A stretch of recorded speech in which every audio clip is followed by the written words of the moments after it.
লাখো মানুষের ভালোবাসায় সিক্ত হয়ে চিরনিদ্রায় শায়িত হলেন জুলাই গণঅভ্যুত্থানের ঝান্ডাধারী সংগঠক ইনকিলাব মঞ্চের মুখপাত্র শরীফ ওসমান হাদী। শনিবার জাতীয় সংসদ ভবনের দক্ষিণ প্লাজায় নামাজে জানাজা শেষে তার মরদেহ ঢাকা বিশ্ববিদ্যালয় কেন্দ্রীয় জামে মসজিদ প্রাঙ্গণে জাতীয় কবি কাজী নজরুল ইসলামের সমাধির পাশে সমাহিত করা হয়। এ সময় বিপ্লবী কণ্ঠস্বর ওসমান হাদীর শোককে শক্তিতে পরিণত করে তার সংগ্রামী জীবনাদর্শ থেকে শিক্ষা নিয়ে নতুন প্রজন্মকে সামনের দিকে এগিয়ে যাওয়ার আহ্বান জানান বিশিষ্টজনেরা। হাসান বিশেষের ক্যামেরায় জাহিদ আহমেদ বাবুর রিপোর্ট। তুমুল মিছিল হচ্ছে অন্যায়ের বিরুদ্ধে। সেই মিছিলের সামনে আমি আছি, কোনো একটা বুলেট এসে আমার বুকটা হয়তো বিদ্ধ করে দিয়েছে। বাঁচলে বীরের মতো বাঁচবেন, মরলে বীরের মতোই মরবেন। আর এই চেতনাবোধ সবার মাঝে ছড়িয়ে দিয়ে শেষ পর্যন্ত আততায়ীর হামলায় অসংখ্য ভক্ত অনুরাগী ও শুভানুধ্যায়ীদের কাঁদিয়ে না ফেরার দেশে পাড়ি জমালেন গণ অভ্যুত্থানের অন্যতম নেতা শরীফ ওসমান হাদী।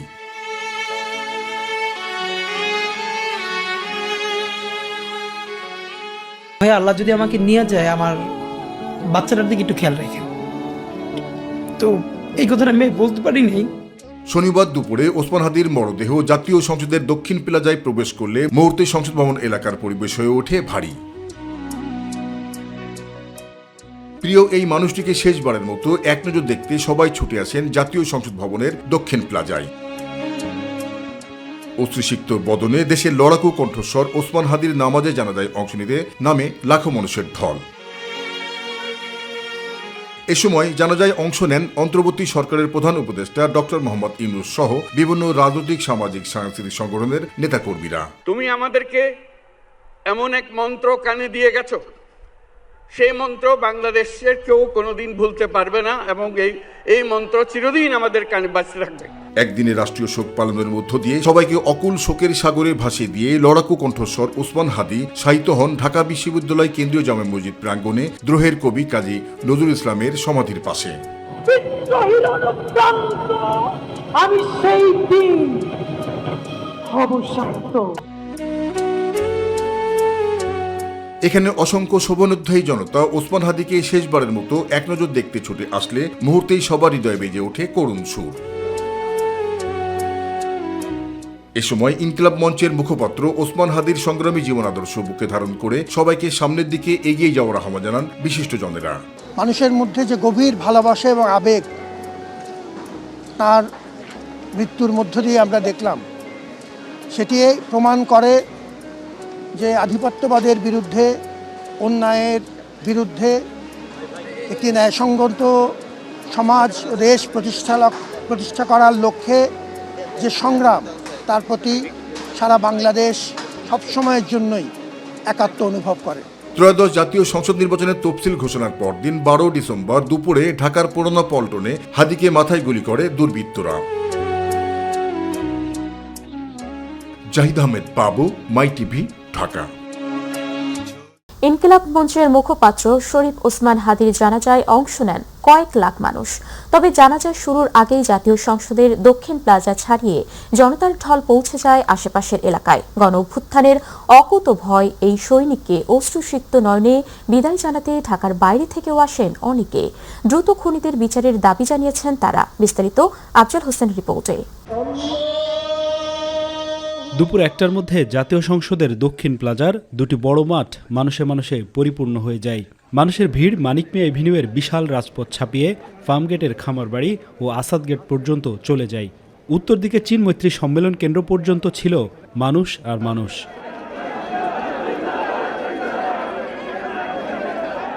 বিপ্লবী বীর ওসমান হাদীকে শেষ বিদায় জানাতে ঢাকার বাইরে থেকেও জানাজায় অংশ নিতে আসেন অনেকেই। হত্যাকারীরা গ্রেপ্তার না হওয়ায় ক্ষোভ প্রকাশ করেন তারা। প্রশাসনের গাফিলতিতে যদি না থাকতো, তাহলে বর্ডার দিয়ে বাংলাদেশ থেকে একটা লোক বেরিয়ে হয়ে যায়, আমাদের বর্ডার গার্ড এরা কি করে, এবং আমাদের ঢাকা থেকে সে ইন্ডিয়া চলে গেছে, তো রাস্তাগুলোতে তারা কি করছিল। অনতি বিলম্বে হাদী ভাইয়ের খুনিকে বাংলাদেশে ফেরত দিয়ে আইনের শাসনের প্রতি তারা সুদৃষ্টি দিবে। এই খুনিকে যারা আশ্রয় দিচ্ছে তারা 24 তারিখের মধ্যে খুনিকে আনতে হবে। আমরা না হলে আমরা 25 তারিখে সারা বাংলাদেশ ঘেরাও করব। ওসমান হাদীর মৃত্যু হলেও তার আদর্শে বাংলাদেশকে এগিয়ে নেওয়ার প্রত্যয় ব্যক্ত করেন অনেকেই। আমরা আসলেই হাদি ভাইয়ের জন্য আমরা অনেক মর্মাহত। উনি দেশের জন্য একটা নক্ষত্র ছিল, অনেক ভালো একটা মানুষ ছিল। আসলেই এরকম মানুষ মানে যুগে যুগে মানে একটা আসে। তাকে কাছ থেকে খুব কম দেখা হয়েছে, কিন্তু তার বক্তব্যগুলো আসলে প্রমাণ করে যে তিনি কতটুকু মানে সাহসী ছিলেন এবং গণমানুষের অধিকার নিয়ে তিনি কথা বলতেন। শহীদ শরীফ ওসমান হাদির যে চেতনা ছিল, ইনসাফ এবং ইনকিলাব এবং ইসলামী মূল্যবোধের যেই চেতনা, সেই চেতনার বাহিরে যদি কোনো নিয়ম কানুন, কোনো ফ্যাসিস্টের আচরণ বাংলাদেশে নতুন করে মাথাচাড়া দিয়ে জাগ্রত হয়, আমরা সবাই শরীফ ওসমান হাদি হব ইনশাআল্লাহ। জানাজা শেষে ঢাকা বিশ্ববিদ্যালয়ের জাতীয় কবি কাজী নজরুল ইসলামের কবরের পাশে সমাহিত করা হয় শরীফ ওসমান হাদিকে। আফজাল হোসেন, মাই টিভি, ঢাকা। ইনকিলাব মঞ্চের মুখপাত্র শরীফ ওসমান হাদির মৃত্যুতে শোক ও ক্ষোভে উত্তাল শাহবাগ চত্বর। বিকেলে জাতীয় কবির সমাধির পাশে হাদিকে দাফন করার পরপরই সর্বস্তরের শিক্ষার্থী ও জনতা শাহবাগে অবস্থান নিয়ে বিক্ষোভ শুরু করেন। এ সময় হাজারো কণ্ঠে হাদি হাদি স্লোগানে প্রকম্পিত হয়ে ওঠে পুরো এলাকা। বিক্ষোভকারীরা এই হত্যাকাণ্ডকে জাতির অপূরণীয় ক্ষতি উল্লেখ করে 24 ঘণ্টার মধ্যে স্বরাষ্ট্র উপদেষ্টার পদত্যাগের দাবি জানান। 5:15-র মধ্যে সরকারের পক্ষ থেকে যদি কোনো জবাব না আসে আমরা আবার এখানে আসবো। ঠিক আছে, আসবেন না?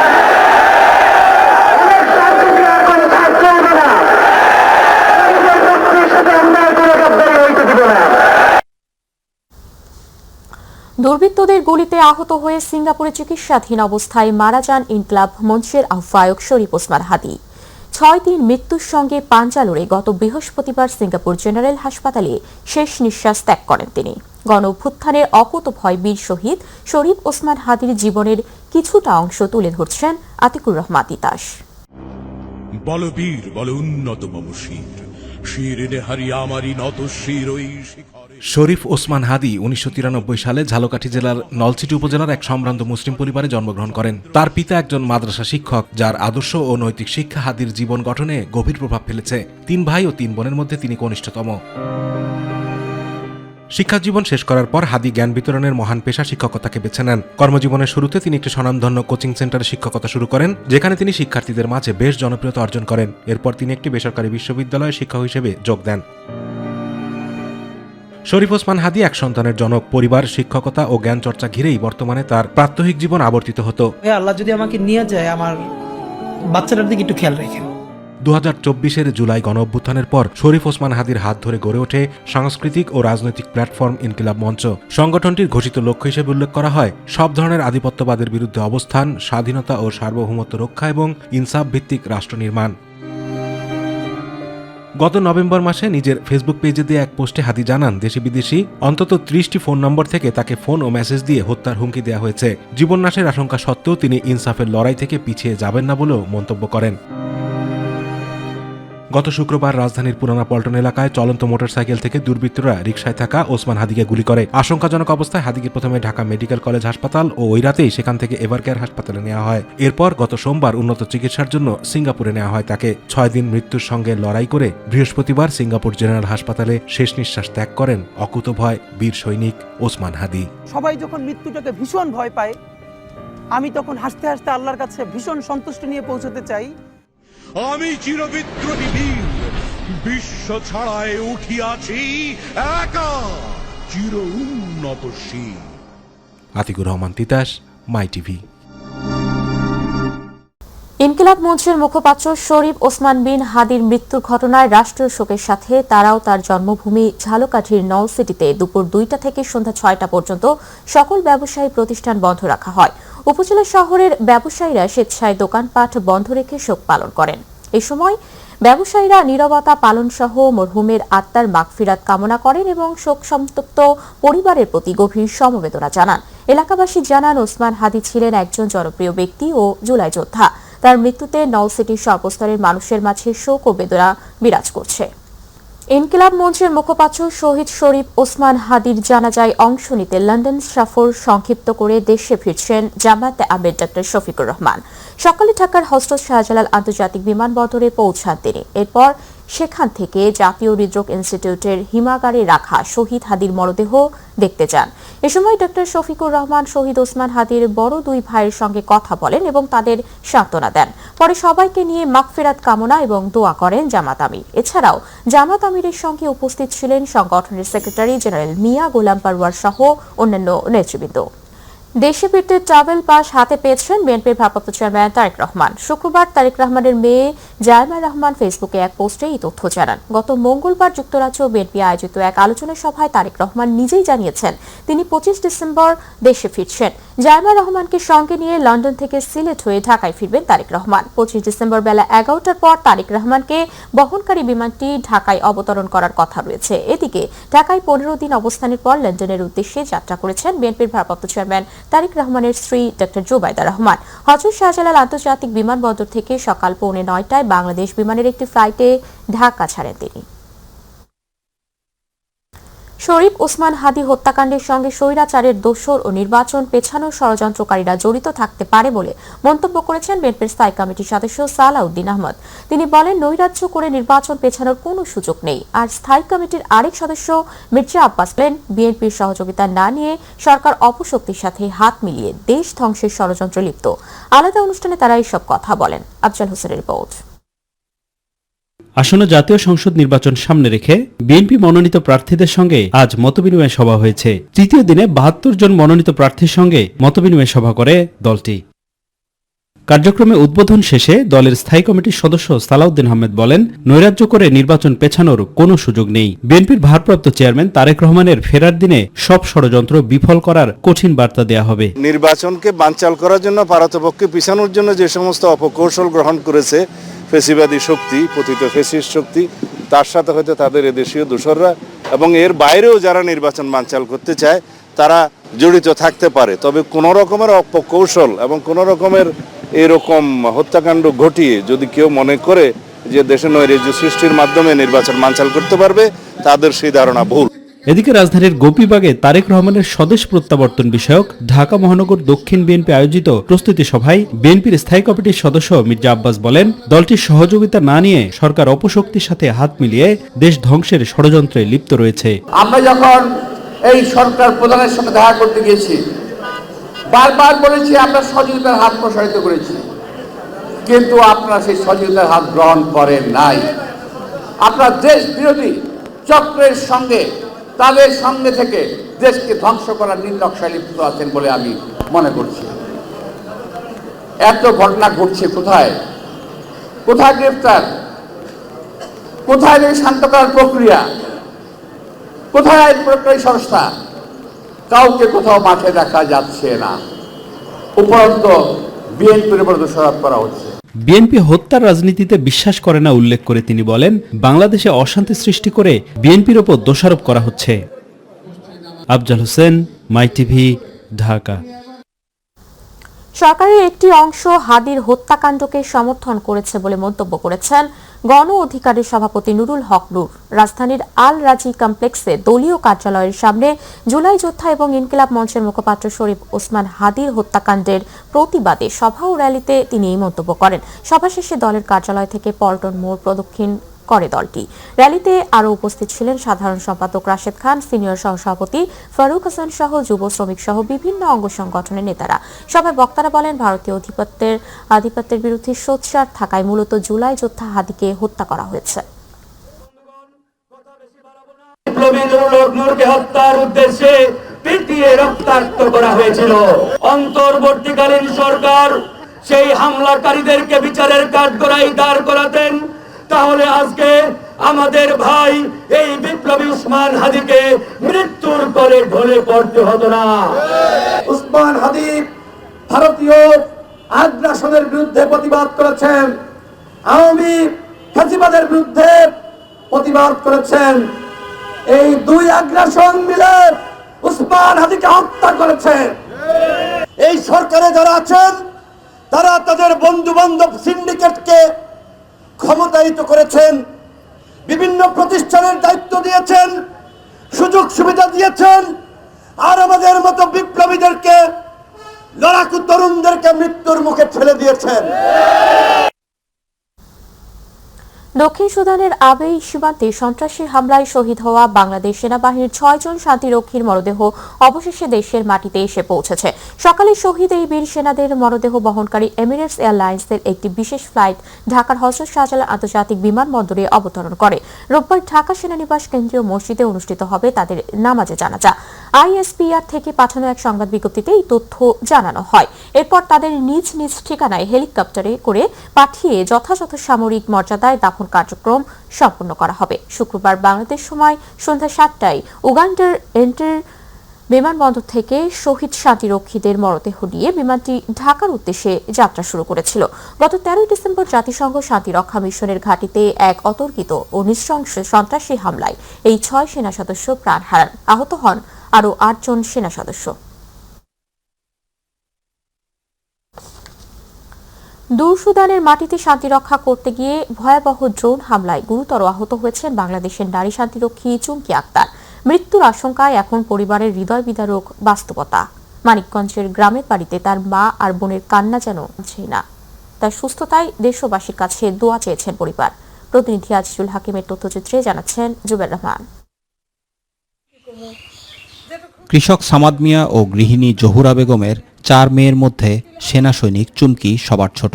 স্থানীয় বালিয়াখোড়া ইউনিয়ন উচ্চ বিদ্যালয় থেকে এসএসসি পাশের পর 2018 সালে বাংলাদেশ সেনাবাহিনীতে সৈনিক পদে যোগ দেন চুমকি আক্তার। এরপর 2020 সালে সেনা সৈনিক ইকরামুল হোসেনকে বিয়ে করেন চুমকি আক্তার। 2 সৈনিকের সংসারে ইরফান নামে রয়েছে 2.5 বছরের ফুটফুটে এক পুত্র সন্তান। জাতিসংঘ শান্তিরক্ষী মিশনে চুমকি আক্তার 7 নভেম্বর আফ্রিকার দেশ সুদানে যান। তবে গত 13 ডিসেম্বর সুদানের আবেই এলাকায় শান্তিরক্ষীদের ঘাঁটিতে সশস্ত্র গোষ্ঠীর ড্রোন হামলা চালায়। এতে দায়িত্ব পালন করতে গিয়ে আহত হন সৈনিক চুমকি। গুরুতর অবস্থায় চুমকিকে ভর্তি করা হয় হাসপাতালে। আমার বোনের এই দুর্দশার কথা শুই না আমার মা যা দেখতেছেন মনে করেন যে একটা লাশের মতো উনি পড়ে রয়েছে। ওনার কোনো বোধ শক্তি কোনো কিছুই নাই। আইএসপিআর এর সূত্র জানায় ওই ড্রোন হামলায় শহীদ হয়েছেন 6 জন বাংলাদেশি শান্তিরক্ষী, আহত হয়েছেন 8 জন। এদেরই একজন মানিকগঞ্জের চুমকি আক্তার। সংবাদ শোনার পর থেকেই উদ্বেগ আর উৎকণ্ঠায় সময় কাটছে পরিবারের। হাসপাতালে গেছে, হাসপাতালে যাওয়ার সাথে চ্যালেঞ্জ দিছে। ও সইছে পরে আমার ফোন দিছে, মা আমি দুনিয়ায় থাকুম কি থাকুম না আমার বাচ্চা তুমি দেখে রাখো। পরিবারের একটাই চাওয়া সরকার যেন চুমকি সহ আহত সকলের উন্নত চিকিৎসার ব্যবস্থা করেন। প্রয়োজনে দেশে ফিরিয়ে আনারও দাবি জানান স্বজনেরা। আমরা গরিব মানুষ, আমরা কোনো বুদ্ধি দিই, আমরা কখন যাম কার কাছে কেন কি শিখুম কি জানুম ওই করুম। আমার চাওয়া হইলে আমার মেয়ে আল্লাহ সুস্থ করুক, ভালোভাবে আমার মেয়ে আমার বাড়িতে বাড়ি আসুক, আমার বউ আসুক। জুবাইর রহমান, মাই টিভি নিউজ। ময়মনসিংহের ভালুকায় ধর্মীয় কটূক্তির অভিযোগে পোশাক শ্রমিককে পিটিয়ে হত্যার ঘটনায় 10 জনকে গ্রেপ্তার করেছে আইনশৃঙ্খলা বাহিনী। দুপুরে র্যাব 14 অধিনায়ক নাইমুল হাসান সংবাদ সম্মেলনে জানান, ধর্ম নিয়ে কটূক্ত করেছে এমন বক্তব্যের কোনো প্রমাণ পায়নি তারা। তবে ঘটনার পেছনের কারণ ও হত্যায় জড়িতদের গ্রেপ্তারে কাজ করছে র্যাব। র্যাব জানায়, ঘটনার পর থেকেই হত্যাকাণ্ডে জড়িতরা আত্মগোপনে ছিল। গোয়েন্দা তথ্যের ভিত্তিতে র্যাবের একাধিক টিম বিভিন্ন স্থানে অভিযান চালিয়ে 7 জনকে গ্রেপ্তার করে। এদিকে জেলা গোয়েন্দা ও ভালুকা থানা পুলিশ আজমল হাসান, শাহিন মিয়া ও নাজমুল নামে আরও 3 জনকে গ্রেপ্তার করেছে। ঘটনার পরদিন অজ্ঞাত 150 জনকে আসামি করে মামলা করে নিহতের পরিবার। পিটিয়ে তাকে হত্যা করে। পরবর্তীতে ভিকটিমের লাশ জমির দিয়া স্কয়ার মাস্টারবাড়ি বাস স্ট্যান্ড ঢাকা ময়মনসিংহ মহাসড়কের মাঝখানের আইল্যান্ডের গাছের সাথে ঝুলিয়ে আগুন ধরিয়ে দেয়। মোট 7 জনকে গ্রেপ্তার করতে সক্ষম হয়। কুষ্টিয়া জেলা নির্বাচন অফিসের স্টোর রুমে আগুন দিয়েছে দুর্বৃত্তরা। এতে ভবনের নিচতলার স্টোর রুমে সংরক্ষিত গুরুত্বপূর্ণ কিছু নথিপত্র পুড়ে গেছে। ভোর থেকে সকাল 9টার মধ্যে কোনো এক সময় ঘটনা ঘটে। স্থানীয়রা জানান, ছুটির দিন থাকায় বিষয়টি অফিসের কর্মকর্তা কর্মচারীরা তাৎক্ষণিকভাবে জানতে পারেননি। পরে ধোঁয়া উঠতে দেখে স্থানীয়দের বিষয়টি নজরে আসে। এরপর নির্বাচন অফিসের নাইট গার্ড ও স্থানীয়দের সহায়তায় আগুন নিয়ন্ত্রণে আনা হয়। এদিকে ঘটনার খবর পেয়ে কুষ্টিয়া জেলা প্রশাসক ইকবাল হোসেন, সদর উপজেলা নির্বাহী কর্মকর্তা রকনুস জামান সহ পুলিশের ঊর্ধ্বতন কর্মকর্তারা ঘটনাস্থল পরিদর্শন করেছেন। কুষ্টিয়া মডেল থানার ভারপ্রাপ্ত কর্মকর্তা বলেন, অগ্নিকাণ্ডের ঘটনায় তদন্ত শুরু করা হয়েছে। পরবর্তীতে বিস্তারিত জানানো হবে।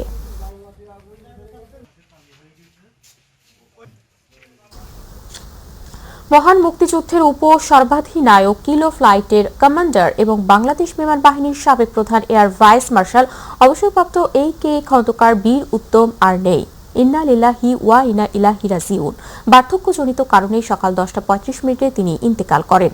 তার বয়স হয়েছিল প্রায় 96 বছর। বিষয়টি নিশ্চিত করেছে আন্তঃবাহিনী জনসংযোগ পরিদপ্তর ISPR। বেলা 12:30টার দিকে প্রধান উপদেষ্টার প্রেস সচিব শফিকুল আলমও তার ভেরিফাইড ফেসবুক অ্যাকাউন্টে এক পোস্টে AK খন্দকারের মৃত্যুর খবর জানান।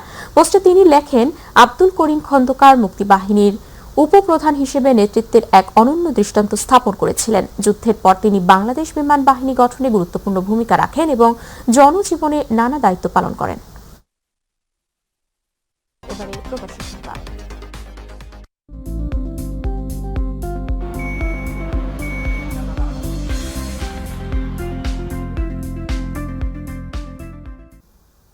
মালয়েশিয়ায় অবস্থানরত বাংলাদেশি প্রবাসীদের উদ্যোগে শহীদ ওসমান হাদির রুহের মাগফিরাত কামনায় গায়েবানা জানাজা ও বিশেষ দোয়া অনুষ্ঠান অনুষ্ঠিত হয়েছে। স্থানীয় সময় শুক্রবার বাদ মাগরিব আন্তর্জাতিক ইসলামিক ইউনিভার্সিটি মালয়েশিয়ার গোমবাগ ক্যাম্পাসে অবস্থিত সেন্ট্রাল মসজিদে এই জানাজা ও দোয়া মাহফিল অনুষ্ঠান অনুষ্ঠিত হয়। ওসমান হাদির আত্মার শান্তি ও উচ্চ মাকাম কামনায় আয়োজিত এই গায়েবানা জানাজায় মালয়েশিয়ার বিভিন্ন প্রান্ত থেকে প্রবাসী বাংলাদেশিরা অংশগ্রহণ করেন। জানাজা শেষে মরহুমের রুহের মাগফিরাত এবং বাংলাদেশের শান্তি, সমৃদ্ধি ও সার্বিক কল্যাণ কামনায় বিশেষ মোনাজাত পরিচালনা করা হয়।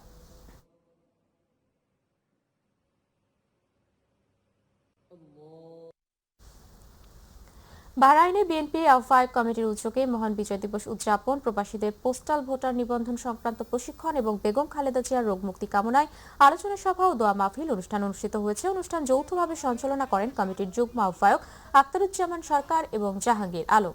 প্রধান অতিথি হিসেবে উপস্থিত ছিলেন আহ্বায়ক রুহুল আমিন।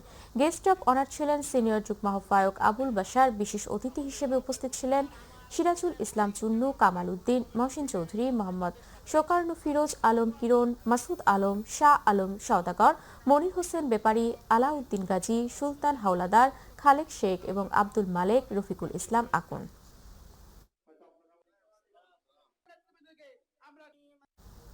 বাহরাইনে বাংলাদেশ দূতাবাস আনন্দঘন পরিবেশে আন্তর্জাতিক অভিবাসী দিবস ও জাতীয় প্রবাসী দিবস পালন করেছে।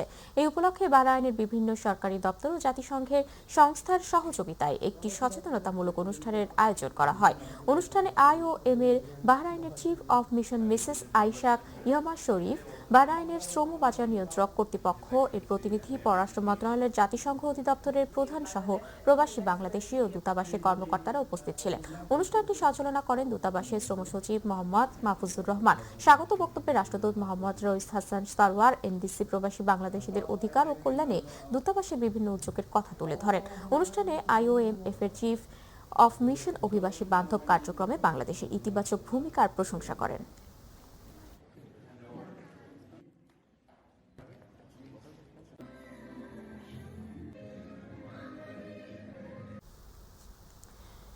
কুয়েতে যথাযোগ্য মর্যাদা ও উৎসাহ উদ্দীপনার মধ্যে দিয়ে আন্তর্জাতিক অভিবাসী দিবস ও জাতীয় প্রবাসী দিবস পালন করেছে বাংলাদেশ দূতাবাস কুয়েত। দক্ষতা নিয়ে যাব বিদেশে, রেমিটেন্স দিয়ে গড়ব স্বদেশ প্রতিপাদ্য নিয়ে এই বছর দিবসটি পালন করা হয়। দূতাবাসের মাল্টিপারপাস হলে কুয়েত নিযুক্ত বাংলাদেশের রাষ্ট্রদূত মেজর জেনারেল সৈয়দ তারেক হোসেন এর সভাপতিত্বে কাউন্সিলর ও দূতালয় প্রধান মোহাম্মদ মনিরুজ্জামানের সঞ্চালনায় পবিত্র কোরআন তেলাওয়াতের মাধ্যমে বাংলাদেশ হতে প্রেরিত মাননীয় প্রধান উপদেষ্টা, স্বরাষ্ট্র উপদেষ্টা, পররাষ্ট্র উপদেষ্টা এবং প্রবাসী কল্যাণ ও বৈদেশিক কর্মসংস্থান মন্ত্রণালয়ের উপদেষ্টার প্রদত্ত বাণীসমূহ পাঠ করে শোনান দূতাবাসের ঊর্ধ্বতন কর্মকর্তা।